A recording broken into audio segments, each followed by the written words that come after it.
ಕಂಪ್ಲಿ ಶಾಸಕ ಜಯನ್ ಗಣೇಶ್ ಅವರನ್ನು ಕೆಪಿಸಿಸಿಯಿಂದ ಹೊರಗೆ ಹಾಕಿದ್ದು ಅದನ್ನು ಹಿಂಪಡೆದು ಆನಂದ್ ಸಿಂಗ್ ಮತ್ತು ಕಂಪ್ಲಿ ಶಾಸಕ ಜಯನ್ ಗಣೇಶ್ ಅವರುಗಳನ್ನು ಒಂದುಗೂಡಿಸಬೇಕು ಎಂದು ಗಣೇಶ್ ಯುವ ಬಳಗ ಮತ್ತು ಕಾಂಗ್ರೆಸ್ ಹಿರಿಯ ವೇದಿಕೆಯಿಂದ ತಿಳಿಸಲಾಗಿದೆ. ಕಾಂಗ್ರೆಸ್ ಕೆಪಿಸಿಸಿ ರಾಜ್ಯಾಧ್ಯಕ್ಷ ದಿನೇಶ್ ಗುಂಡೂರಾವ್ ಮತ್ತು ಸಮನ್ವಯ ಸಮಿತಿ ಅಧ್ಯಕ್ಷ ಸಿದ್ದರಾಮಯ್ಯ ಹಾಗೂ ಉಪಮುಖ್ಯಮಂತ್ರಿ ಡಾಕ್ಟರ್ ಜಿ ಪರಮೇಶ್ವರ್ ಅವರಿಗೆ ಮನವಿ ಸಲ್ಲಿಸಿದರು. ನಮ್ಮ ಶಾಸಕರ ಬಗ್ಗೆ ಇಷ್ಟು ಹೇಳಿಕೆ ಕೊಟ್ಟು ಇಷ್ಟೆಲ್ಲ ಮಾಡ್ತಾ ಇದೀವಲ್ಲ, ಒಂದು ನಿಮ್ಮದೊಂದು ಕೈ ಇದ್ರೆ ನಮ್ಮ ಶಾಸಕರಿಗೆ ನ್ಯಾಯ ಸಿಗುತ್ತೆ ಅಂತ ನಾನು ನಿಮ್ಮನ್ನು ಕೇಳ್ಕೊಳ್ತೇನೆ. ಸುಮಾರು 10 ರಿಂದ 12 ವರ್ಷದಿಂದ ಇಲ್ಲಿ ಕಾಂಗ್ರೆಸ್ ಸಂಬಂಧ ನೆಲೆ ಇದ್ದಿಲ್ಲ. ಇವಾಗ ಒಳ್ಳೆ ಶಾಸಕರು ಸಿಕ್ಕಿದ್ದಾರೆ. ಮೊನ್ನೆ ಉಪಚುನಾವಣೆಗೆ ಹೈಯೆಸ್ಟ್ ಫಲಿತಾಂಶ ನಮ್ಮ ಸೆಕೆಂಡ್ ಸ್ಥಾನ, ಸಂಡೂರು ಫಸ್ಟ್ ಸ್ಥಾನ ಅಂದ್ರೆ ಸೆಕೆಂಡ್ ಸ್ಥಾನ ಕಂಬದು ಬರೋದಿಲ್ಲ. ಆ ಒಂದು ಕಾರಣಕ್ಕೆ ನಾನು ಕೆಪಿಸಿಸಿ ಕಚೇರಿಗೆ ನಾವು ಕೇಳ್ಕೊಳ್ಳುತ್ತಿರೋದೇನೆಂದರೆ ಅಮಾನತ್ ರದ್ದುಗೊಳಿಸಿ ಆನಂದ್ ಸಿಂಗ್ ಅಣ್ಣವ್ರನ್ನ ಗಣೇಶ್ ಅಣ್ಣವ್ರನ್ನ ರಾಜಿ ಮಾಡಿಸಿ ಪಕ್ಷದ ಒಗ್ಗಟ್ಟು ಬಲಪಡಿಸಬೇಕಂತೇಳಿ ನಾನು ಕೆಪಿಸಿಸಿ ಅಧ್ಯಕ್ಷರಾದ ದಿನೇಶ್ ಗುಂಡೂರಾವ್ ಸರ್ ಕೇಳ್ಕೊಳ್ತಿದ್ದೀನಿ.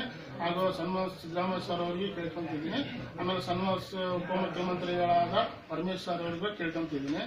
ನಾವು ಇವೆಲ್ಲ ಲೆಟರ್ ತಗೊಂಡೋಗಿ ನಾಳೆ ಬೆಳಿಗ್ಗೆ 10 ಕೆಪಿಸಿಸಿ ಕಚೇರಿಗೆ ಹೋಗಿ ನಾವು ಎಲ್ಲ ಮುಖಂಡರು ಕಂಡು ಹಿರಿಯ ಮುಖಂಡರು ಕಂಡು ನಾವು ಕೇಳ್ಕೊಳ್ಳೋದು ಇದೆ.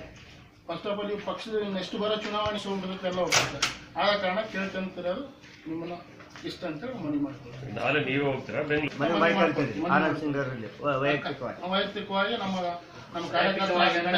ಕಾಂಗ್ರೆಸ್ ಎಲ್ಲ ಕಂಪ್ಲೀಟ್ ಕಾಂಗ್ರೆಸ್ ಕಾರ್ಯಕರ್ತರ ಪರವಾಗಿ ಅಲ್ಲದೆ ಅವರು ಹೇಳಿಕೆ ಕೊಡ್ತಾರ, ಎಲ್ಲರ ಪರವಾಗಿನೇ ಅವ್ರು ಹೇಳಿಕೆ ಕೊಡೋದು ಅಭಿಮಾನಿಗಳ ಪಕ್ಷಕ್ಕೆ ಮತ್ತು ಕಂಪ್ಲಿ ಮುಂದೆ ಅಭಿವೃದ್ಧಿ ಕಾರ್ಯಕ್ರಮಗಳಿಗೆ ಬಹಳ ಹಿನ್ನಡೆ ಆಗಲಿದೆ. ಇದರಿಂದ ನಮ್ಮ ಶಾಸಕರಿಗೆ ಏನಾದ್ರು ಸ್ವಲ್ಪ ಸಮಸ್ಯೆಗಳಾದ್ರೆ ಇಲ್ಲಾಂದ್ರೆ ಈ ರೀತಿ ರದ್ದುಪಡಿಸಿಲ್ಲ ಅಂದ್ರೆ ಮುಂದಿನ ದಿನಗಳಲ್ಲಿ ಅಭಿವೃದ್ಧಿ ಕಾರ್ಯಕ್ರಮಗಳು ಮತ್ತು ಕಾಂಗ್ರೆಸ್ ಪಕ್ಷಕ್ಕೆ ಭಾರಿ ಹಿನ್ನಡೆ ಆಗಲಿದೆ. ಇದರಿಂದ ಅದಕ್ಕೋಸ್ಕರ ದಯವಿಟ್ಟು ಅವರು ಏನೋ ಮುಖಂಡರೆಲ್ಲ ಸೇರಿ ತೀರ್ಮಾನ ತಗೊಂಡು ಅವ್ರ ಅಮಾನತು ರದ್ದು ಮಾಡಿ ಒಂದು ಪಕ್ಷದ ಒಳಗೆ ಒಂದು ಒಗ್ಗಟ್ಟಿನ ವಾತಾವರಣ ಸೃಷ್ಟಿ ಮಾಡಬೇಕಂತ ನಾವು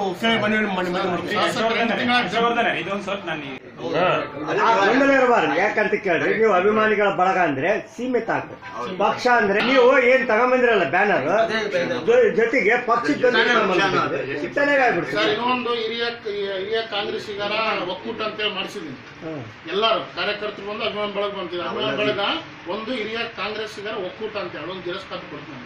ಅಲ್ರಿ ಕೊಡ್ರಿ, ಹಿರಿಯ ಕಾಂಗ್ರೆಸ್ ಇರೋರು ಕೂಡ ಹೆಚ್ಚಿನ ಸಂಖ್ಯೆಯಲ್ಲಿ ಬರಮಾಡಿ ಆದಷ್ಟು ಕ್ರಮ ತಗೊಂಬರಿಕ ಎಲ್ಲ ವ್ಯವಸ್ಥೆಗಳು ನಡೀತಾ ಇದಾವಂತೆ. ಮಾಧ್ಯಮ ನಿಮಿಷ ಕೊಡ್ತಾ ಚಕಮಕಿ ನಡೀತು, ಏನಾಯ್ತು, ನಮ್ಮ ಶಾಸಕರು ಯಾವುದೇ ಬಾಟಲ್ ತಗೊಂಡು ಅದು ತಗೊಂಡು ಏನು ಮಾಡೇ ಇಲ್ಲ.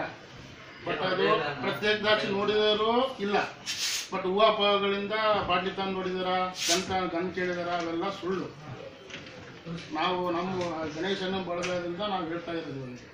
ಬಟ್ ಇನ್ನೊಂದು ಶಾಸಕರು 2 ಚುನಾವಣೆ ಮಾಡಿದ್ರು. 2018 ML ಎಲೆಕ್ಷನ್, ಉಪಚುನಾವಣೆ MP ಎಲೆಕ್ಷನ್ ಮಾಡಿದ್ರ ಪ್ರಕಾರ ಅಂತಂದ್ರೆ 2 ತಿಂಗಳ ಜೊತೆಗೆ ಇದ್ದೀವಿ. ಅವರು ಆ ಥರ ಮದ್ಯ ಸೇವನೆ ಮಾಡೋದು, ಅದು ಮಾಡೋದು, ಡಿಸ್ಟರ್ಬೆನ್ಸ್ ಏನಿದ್ದಿಲ್ಲ. ಬಟ್ ಇದು ಏನಾಗಿದೆ ಯಾಕಂದ್ರೆ ML ಹಿಂಗೆ ಮಾಡ್ತಾರಂತೆ, ML ಹಂಗೆ ಮಾಡ್ತಾರೆ ಅಂತೇಳಿ ಮುಂದೆ ಬರೋ ದಿನಗಳಿಗೆಲ್ಲ ಕಾರ್ಯಕರ್ತರು ಹುಮ್ಮಸ್ ಕಡಿಮೆ ಆಗ್ತದೆ. ಇನ್ನೊಂದು ಪಾರ್ಟಿಯಿಂದ ಅಮಾನತ್ ಮಾಡಿದ್ದಾರೆ. ಅಂದ್ರೆ ಅಲ್ಲಿ ಏನಾಗಿದೆ ಏನಿಲ್ಲ ಅಂತೇಳಿ ಸಮಿತಿ ಮಾಡಿದ್ದಾರೆ. ಯಾರೋ ಸನ್ಮಾನ್ ಜಾರ್ಜ್ ಅವರನ್ನ ಮತ್ತು ಸನ್ಮಾನ ಉಪಮುಖ್ಯಮಂತ್ರಿಗಳಾದ Parameshwar sir, Dinesh Gundu Rao sir, party KPC ಅಧ್ಯಕ್ಷರು. ಇವಾಗ ನಮಗೆ ನ್ಯಾಯ ಬೇಕಾಗಿದೆ. ನಾವು ಯಾವುದೇ ಹೋರಾಟ ಇಲ್ಲ, ಆಕ್ರೋಶ ಇಲ್ಲ, ಯಾರಿಲ್ಲ. ಎಲ್ಲರೂ ಕಾಂಗ್ರೆಸ್ ಪಕ್ಷದವರಂದ್ರೆ ಎಲ್ಲ ಒಂದೇ ತಾಯಿ ಮಕ್ಕಳು ಇದ್ದಂಗೆ. ಆನಂದ್ ಸಿಂಗ್ ಸರ್ ಆಗ್ಬೋದು, ಭೀಮಾ ನಾಯಕ್ ಸರ್ ಆಗಿರ್ಬೋದು, ನಮ್ಮ ಶಾಸಕ ನಮ್ಮ ಸರ್ ಆಗಿರ್ಬೋದು, ಎಲ್ಲ. ಬಟ್ ಏನೋ ವಿಷಯಕ್ಕೆ ಹೋಗಿ ಏನೋ ಒಂದು ಘಟನೆ ಆಗಿರ್ಬೋದು. ಆದ ಕಾರಣ ತಮ್ಮಗಳೆಲ್ಲ ಹೊಸಕೋಟೆ ಜಗದೀಶ್